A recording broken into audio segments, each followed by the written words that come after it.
Hi, welcome to the University of Arkansas System Division of Agriculture Fruit Research Station in Clarksville, Arkansas.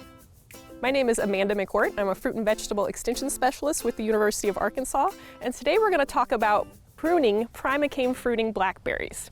Now, you may not be very aware of what a primocane fruiting blackberry is, and I want to start off today by kind of explaining what that means.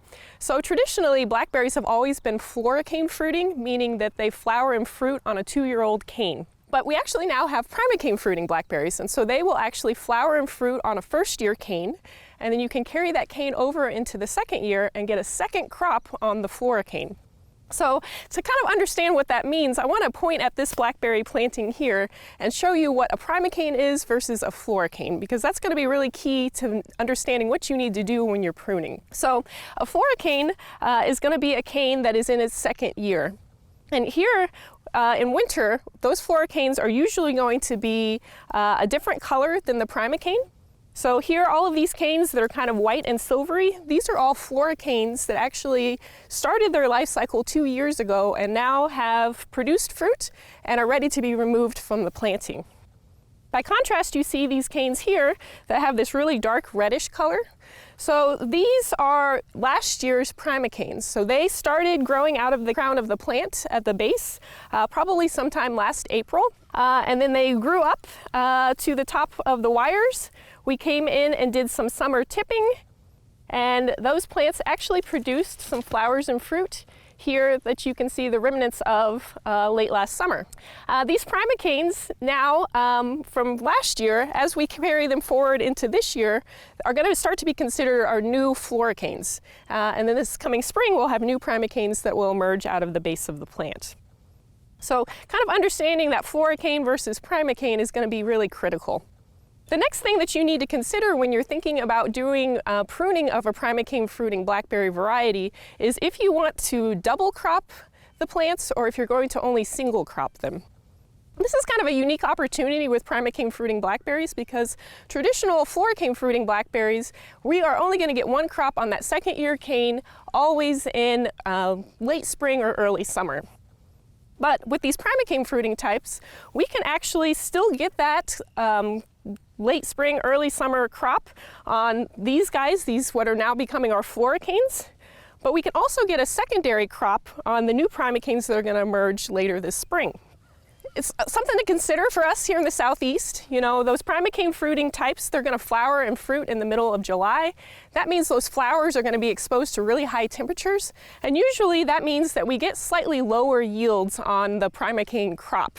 So here in the Southeast, for the most part, we do double crop. And so that's the type of pruning that we'll talk about for the most part today. But if you are interested in only doing the single crop and only producing on the primocanes, pruning actually becomes even easier because you're only going to retain those primocanes and not carry the canes over to become a floricane. So if you wanted to single crop these plants, what you would actually come in and do right now is cut all of these canes completely to the ground and remove everything from the field. And that would eliminate the floricane crop, what would allow the plant to focus all of its energy on building those new canes this coming spring and producing that fruit in late summer and into fall.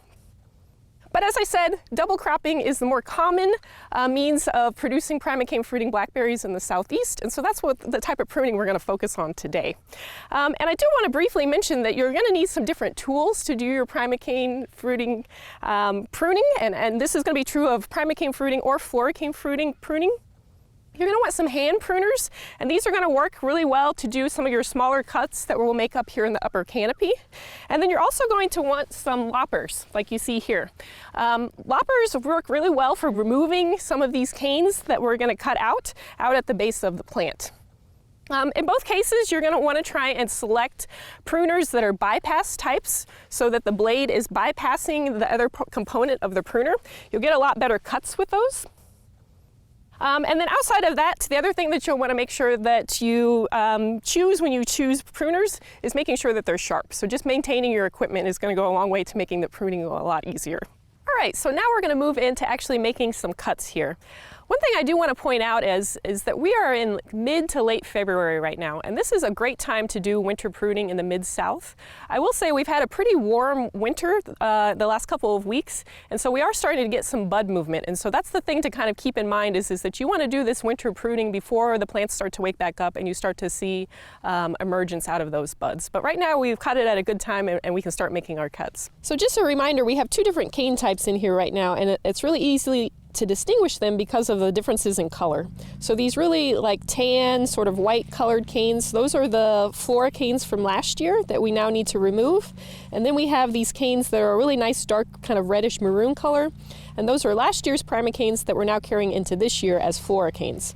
And so the ones that are dead are easily distinguished by their light color, and we need to come in at the base of the plant with our loppers and just remove those canes as close to the ground level as we can. So using the loppers, we're going to make some big cuts here at the base of the plant and try and remove all of those that we can. You really tell as you start to remove these dead canes that really opens up the canopy and the plant starts to look a lot cleaner, and then you'll be able to tell more clearly what you have that you're going to carry forward this year and what needs to be removed from there.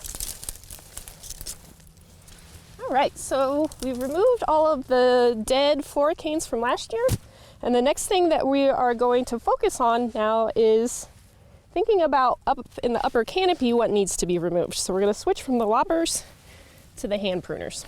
So this goes again back to that these were last year's primocanes. We're now carrying them forward to this year. They're going to be flora canes. But because this is a primocane fruiting blackberry variety, this plant actually produced flowers and fruit up here on these primocanes. And you can kind of see that on some of these canes where there's some remnants of some fruit production. And the thing to kind of keep in mind is that wherever that fruit was produced, that cane is now dying back. And so you can see the color change from where there was fruit produced. It's got that kind of lighter brown color. And then it switches to red color below where there was no fruit produced. And this is the cane that we're going to carry forward and have a flora cane crop on. So we're going to come up here and remove just below wherever there's a dead portion of the cane. We're going to cut just below that with our hand pruners and remove any of those dead portions that are now no longer going to be fruitful and they're not going to produce any fruit, and it's just dead tissue in the plant. You can see it really clearly on this one where it produced fruit out here at the end and then it's died back to here. And so we're going to cut just below where that dead portion ends. We have some laterals here that got really long, and so I'm going to cut this one back so that it's a little bit more manageable and remove that really long one there. We'll just continue through all of these canes that we're going to retain up here and just sort of trim back any dead portions that remain. And if we have any laterals that are really long and going to be in the way when we're mowing, or that potentially when they fruit might be laying on the ground, we'll just kind of shorten them up to about 12 to 18 inches. And then we're going to retain all of these canes going forward into the spring, and they're going to flower and fruit later this spring and into early summer. But the big thing that we want to make sure that we think about going into the next year is as those new primocanes come up, that we replicate again that summer tipping that happened on this cane so that you get that nice branching, and that's going to help maximize the amount of fruit production you get on the primocane and the flora cane. Kind of the last thing that remains after you have removed all of the dead canes, the dead flora canes, and done some trimming up here in the upper canopy is that we may actually want to do some clipping or some tying of these canes to these wires so that they're a little bit more evenly spaced. You get better sun exposure and the like. And it'll also help when we have any windstorms from keeping the canes from flopping around and potentially injuring them. So there's all kinds of different ways that you can tie the canes to the wires. There's some tape guns, there's all kinds of different twine. We use a lot of these little plastic clips that you can just clip onto the wires wherever you want to position the cane. And then it will hold the canes and you can kind of evenly space them up and down the wires. And we would want to do this where we place, 2 to 3 canes on this side of the wire, and then the other 2 to 3 canes that we're retaining over on the other side of the wire, so that we have sort of even placement of the canes on both sides of the canopy. And then, as I mentioned before, we've removed all of these dead canes from the plant, and we actually want to remove them also from the field. And the best practice would be to take them somewhere else out of the field so that we're not letting any dead material help proliferate any diseases. So that's kind of an overview of how to prune primocane fruiting blackberries. Thanks so much for joining us.